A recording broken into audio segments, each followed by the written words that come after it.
அனைத்து இந்திய அண்ணா திராவிட முன்னேற்ற கழகத்தை மாண்புமிகு அம்மாவுடைய மறைவிற்கு பிறகு இந்த 5 ஆண்டு காலத்தில் தான் நம்மை கல்லெறிகிறார்கள் என்றில்லை.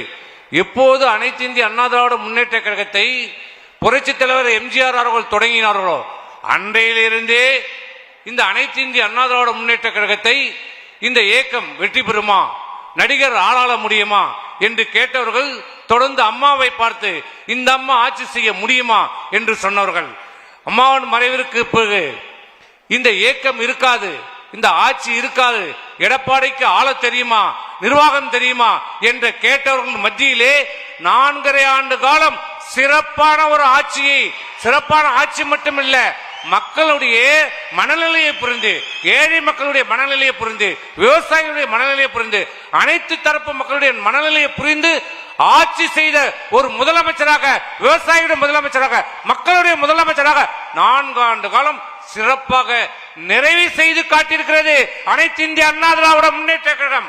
இதுதான் அண்ணா திமுகவுடைய சரித்திரம்.